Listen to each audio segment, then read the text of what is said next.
நாய்னா எனக்கு பயம்தான். They also need love. No difference between them other than that home dogs are inside the home, stray dogs are outside the home. There's no difference between them. நன்றியோடு இருக்கணும். நம்ம வளர்க்குறவங்க நன்றியோடு இருக்கோம். நம்மளுக்கு எதாவது பிரச்சனை அது நம்மளுக்கு முன்னே போய் அவங்க சண்டை போடும். அது என்ன பண்ணதானே கிடைக்கும். அதை இப்போ கூட இவ்வளோ இங்கே சுற்றுது என்ன கிடைக்குதா?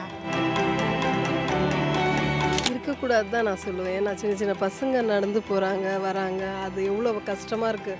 அந்த பசங்க ஓடும்போது எங்களுக்கு அவ்வளோ மனசு கஷ்டமாக இருக்குது. ஸ்ட்ரீட் டாக்கு கூட்டு போகிற தப்பு கிடையாது, அதை மற்றவங்களை பாதிக்காத மாதிரி பார்த்துக்கணும். இப்போ கண்ணுக்கு அதுக்கு இப்போ குட்டி போட்டுச்சு, ஒரு 3 மாதம் கூட ஆகல. நாங்களும் வரும்போதெல்லாம் பிஸ்கெட் வாங்கி வருவோம். இங்கே எதனா ஒரு ½ ரைஸ் வாங்கி வச்சுருவேன். அதுக்கு பாவமாக இருக்குது குட்டி போட்டுட்டு ஆத்தாலும் பசியோடு அலையுதே சொல்லிட்டு. It's not up to the dogs. The dogs had no fault being born in the world.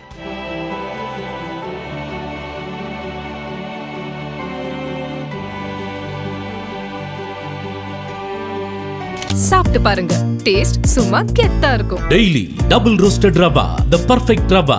மணப்பெண்ணின் பிரத்யேகமான திருமணம் விவாஹா தி சென்னை சில்க்ஸ். அழகு தரும் மூலிகைகள், ஆரோக்கியம் தரும் மருத்துவர்கள், டாக்டர் ஸ்ரீவர்மாஸ். வணக்கம் அண்ணா. வணக்கம் அண்ணா, உங்களுக்கு நாய்கள்னா பிடிக்குமா? முதல்ல ரொம்ப பிடிக்கும். இப்போ வந்து தெருநாயும் சரி, தெருநாய்கள் வந்துட்டு நம்ம கொண்டு போய் ஒரு ஷெல்டரில் வைக்கணும் அப்படின்னு சொல்லி ஒரு பக்கம் பேசிகிட்டு இருக்காங்க.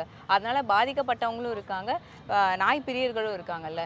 நீங்கள் வந்து தெருநாய்களை பற்றி உங்களோட ஒப்பீனியன் என்ன? தெருநாய்களில் வந்து பாதுகாக்குது அப்படின்னா, ஒரு மாதத்தில் ஒரு நாள், வாரத்தில் ஒரு நாள், இப்போ சிட்டி போன்ற மாநகராட்சி, அந்த மாநகராட்சி நகராட்சி இடங்களில் அவங்க அந்த நாய்களை பராமரித்து முதல்லலாம் செய்வாங்க. கண் தொடர்பு செய்கிற மாதிரி செய்கிறாங்க. அதை எடுத்துகிட்டு போய் அதுக்கு தடுப்பூசி போட்டு அதை முறையாக கவனித்து திரும்ப எடுத்துகிட்டு வந்து விடுவாங்க. இப்போது பறவைக்கெல்லாம் தண்ணி வைங்க சொல்கிறாங்க. இந்த மாதிரி நாய்க்கு பூனைக்கு யாரும் பண்ணுறதில்ல. அதுலேயே அவங்களுக்கு பாதி வெறி வந்துடுது. யாருமே வைக்கிறதில்ல. எல்லாருமே கேட் லாக் பண்ணிட்டு தான் இருக்காங்க. அதுங்க இன்னும் மோசமாக தான் ஆகுது. நாய்னா இப்போது சும்மா கடிக்காது. யாருன்னா அது தொல்லை குத்தா தான் அது கடிக்கும். அதுவாக கடிக்காது இல்லை. சின்ன குழந்தை. ஆனால் இப்போ சில நாய் வெறி பிடிச்சி சுற்றுதுன்றாங்க. அது ஒரு நாய் பிடிச்சதுனால மற்ற நாய் வெறி பிடிச்சதுனால அது கடிக்க ஆரம்பிக்குது. ஆனால் அப்போல்லாம் நாய் கடிக்கதே இல்லைல்லம்மா. அது என்ன பண்ணதானே கடிக்கும். அதை இப்போ கூட இவ்வளோ இங்கே சுற்றுது என்ன கடிக்குதா? கடிக்கல. அதை பற்றி நம்ம என்ன பண்ணதான் அது கடிக்க ஆரம்பிக்குது. அது அந்த குழந்தைய இல்லை பெரியவங்களோ என்ன பண்ணால் நம்மளுக்கு தெரியாது இல்லை. பார்க்காம நம்ம ஒருத்தவங்க மேலே போய் சொல்ல முடியாது இல்லை. அதுதான் என்னோட அபிப்பிராயம். எப்படின்னா இப்போ ஸ்ட்ரீட் டாக்ஸ் வந்து முறையாக ப்ராப்பராக இன்ஜெக்ஷன் போடுறதுக்கு ட்ரை பண்ணலாம், இல்லை வீட்டுக்குள்ளே வச்சு வளர்க்கலாம், இல்லை அந்த 10 டாக்ஸ் கேர் எடுத்து நம்ம வீட்டில் பார்த்துக்கலாம். ஆனால் அது மற்றவங்க பாதிப்பு இல்லாத மாதிரி பார்த்துக்கணும். இப்போ எங்கள் மதில் நாங்கள் என்ன பிரச்சனை வந்துச்சுன்னா, ஸ்ட்ரீட் டாக்ஸ் ஃபுட்டு போகிறதால அது வந்து இங்கே ஸ்டே பண்ணிட்டு இதனால் பசங்களை பாதிப்பு சொல்லி எங்களை ரொம்ப ப்ளைம் பண்ணி ரொம்ப பிரச்சனைலாம் பண்ணாங்க. ஆனால் அதையும் தாண்டி எங்கள் மதெல்லாம் வந்து இன்றைக்கி போட்டுருந்தாங்க. ரீசெண்டாக இப்போ இறந்துட்டாங்க. அதை வந்து எங்கள் மாமனார் கண்டினியூ பண்ணிட்டுருக்காரு. இப்போ எங்கள் மாமனாருக்கு நிறைய பிரச்சனை வருது, எங்கள் ஃபாதர்லாங்க பிரச்சனை வருது. அதையும் நாங்கள் ஃபேஸ் பண்ணுறதா இருக்கும். ஸ்ட்ரீட் டாக்கு ஃபுட்டு போகிற தப்பு கிடையாது, அதை மற்றவங்களை பாதிக்காத மாதிரி பார்த்துக்கணும். எனக்கும் குழந்தை இருக்குது, எங்கள் அண்ணன் தம்பி பசங்க, எங்கள் எல்லாரும் பசங்களும் இருக்காங்க. பாதிக்காத அப்படி பார்த்துக்கணும். அவ்வளோதான், பாதிப்பு வராமல் பார்த்துக்கணும். சிலவங்க புதுசாக வரவங்களும் யாராக இருந்தாலும் அது சில நாய்கள் கடிக்கத்தான் செய்யும். அப்போ கடிக்கும்போது கடிப்பட்டவங்க நினைப்பாங்க அந்த நாய் மேலே வெறுப்பு தான் காட்டுவாங்க. புரியுதா? அப்போ நாய்கள் வந்து சிலவங்க வளர்க்குறாங்கன்னா வீட்டில் வளர்க்குறவங்க வேறு, தெருவுங்களை வளர்க்குறவங்க நாங்கள் சிலவங்க சாப்பாடு போட்டு வளர்ப்பாங்க, சிலவங்க சாப்பாடு போட மாட்டாங்க. அது பிறகு தான் சாப்பிடும். அப்போ அது சாப்பிடும்போது அதுக்குண்டான இது இந்த பசிடுச்சுன்னா யாரை கடிக்க வைக்கணும்னு சொல்ல முடியாது. புரியா? அப்போ அந்த திருநாய்கள் வந்து சிலவங்க சாப்பாடு நீங்கள் போடுறதுன்னு சொல்கிறதுனால சிலவங்க விருப்பப்பட்டவங்க தான் அதை செய்வாங்க, விருப்பம் இல்லாதவங்க யாரும் அதை செய்ய மாட்டாங்க. தெருவில் இருக்கிற நாய்ங்களுக்கு அதுக்கு ஒரு ஹாஸ்பிட்டல் மாதிரி வச்சுருக்காங்கல்ல, அதை வந்து அப்பப்போ அந்த நாய்ங்களுக்கு ஊசி போட மருந்துக்கெல்லாம் கொடுக்க பார்த்தாங்கன்னா நல்லாயிருக்கும். அதுங்களுக்கு வெறி பிடிக்காது, சொறி பிடிக்காது. இப்போ தான் ஒரு 4 மாதத்துக்கு முன்னாடி குட்டி போட்டு அழகாக இருந்துச்சு, 4 குட்டி. அதில் பார்த்தாக்கா சொறி பிடிச்சி போயிருக்கு. இப்போது இங்கே பீச்சில் இருக்கிற எலும்பு எல்லாம் சாப்பிட்டுட்டு அப்படியே சொறி பிடிச்சி போய் கிடக்குது. அதுக்கு என்ன பண்ணோம்? இப்போ கண்ணுக்கு அதுக்கு இப்போ குட்டி போட்டுச்சு, ஒரு 3 மாதம் கூட ஆகல. நாங்களும் வரும்போதெல்லாம் பிஸ்கெட் வாங்கி வருவோம். இங்கே எதனா ஒரு ½ ரைஸ் வாங்கி வச்சுருவேன். அதுக்கு பாவமாக இருக்குது குட்டி போட்டுட்டு ஆத்தாலும் பசியோடு அலையுதே சொல்லிட்டு. அது அந்த இதெல்லாம் இப்படி சாப்பிட்டுட்டு அதுக்கு எதனா மீன் முள் சாப்பிட்டு எதனா ரோட்டில் போடுறவங்க அதை போட்டு சாப்பிட்டு தொண்டையில் அடைச்சிக்கிச்சானு தெரில, செத்தே போச்சு ஒரு குட்டிக்கு. நான் வந்து பார்க்கவே இல்லை. அந்த கூல்ட்ரிங்க்ஸ் காரமாக சொல்கிறாங்க செத்துடுச்சுமா வெள்ளை நாய் அப்படின்றாங்க. குட்டி. அது மாதிரி அதுங்களுக்கு வந்து அப்பப்போ ட்ரீட்மெண்ட் கொடுத்தாக்கா நல்லா தெருநாய் கூட நல்லா தான் இருக்கும். எல்லாமே நம்ம வீட்டில் வளர்க்குற நாயோட தெருநாய் நல்லா அறிவோடு இருக்கிற நாய் தான். The government is supposed to bring in initiatives to control the rabies and stuff. It's not up to the dogs. The dogs had no fault being born in the world. The government, instead of choosing to, eradicate them, they should try, giving them rabies medicine so that they don't affect the public.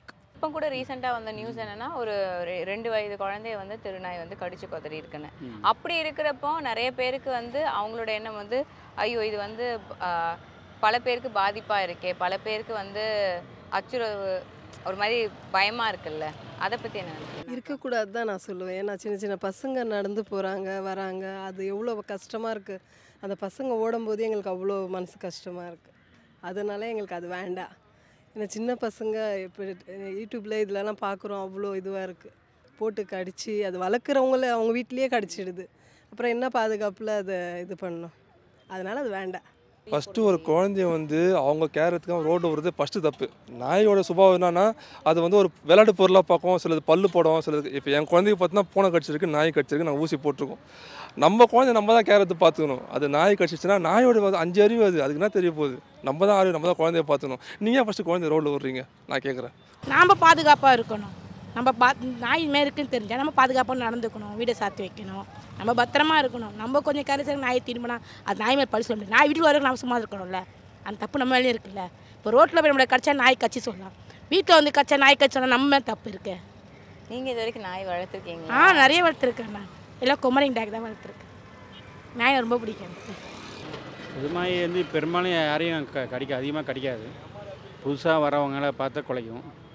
ஆனால் அதுதான் அந்த நாயை வந்து பராமரித்தா அந்த மாதிரி பண்ணாது, கடிக்காது. அடுத்து அவங்களை கடிக்கிறதுக்கு வாய்ப்பு கேட்க ஒரு 80% கம்மியாக வரும். இப்போ நாய்களை நல்லா பராமரிக்கணும். வீட்டு நாயை வீட்டின் உரிமையாளர்கள் பாதுகாக்கணும். தெருநாய்களை அரசாங்கம் பாதுகாக்கணும். நாய் வந்து ஒரு வீட்லேயோ தெருவிலே இருக்குன்னா அந்த தெருவுக்கு பாதுகாப்பு, தெருவில் உள்ள மக்களுக்கு பாதுகாப்பு. இரவில் நம்ம தூங்கினாலும் நாய்கள் தூங்காது.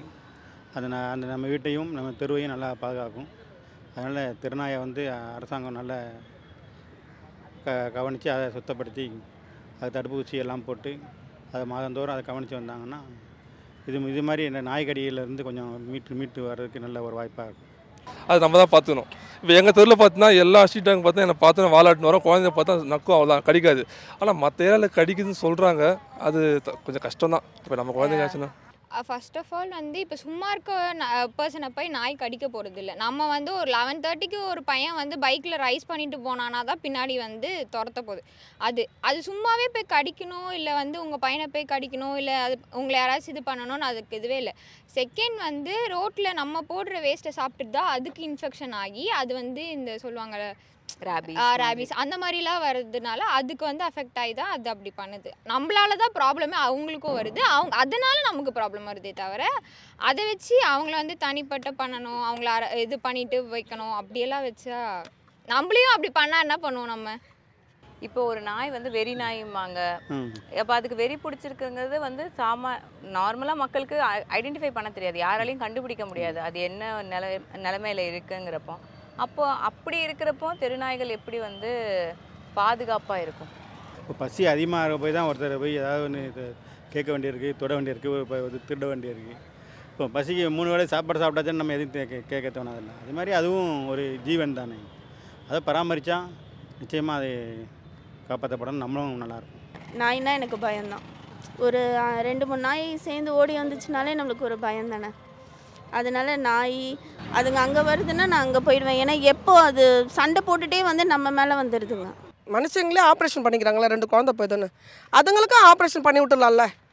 குழந்தை இப்போ அதுங்களுக்கு நிறைய குட்டி போட்டுக்கினே இருக்காதுங்களே, ஒரு வாட்டி போட்டால் பரவாயில்ல, சும்மா குட்டி போட்டுக்கினே இருந்தால் என்ன ஆகும், நிறைய நாய்ங்க உற்பத்தி ஆகிடுது. அதுங்களுக்கு பராமரிப்பு இல்லாமல் சொறி பிடிச்சி போய் வெறி பிடிச்சி போய் கடிச்சு தான் இது பண்ணும். என்ன பண்ண முடியாதுங்களே, நம்ம போயிட்டு அதுங்களை கேட்கவா முடியும்? அதுதான் என்ன பண்ணுறது சொல்லுங்கள்.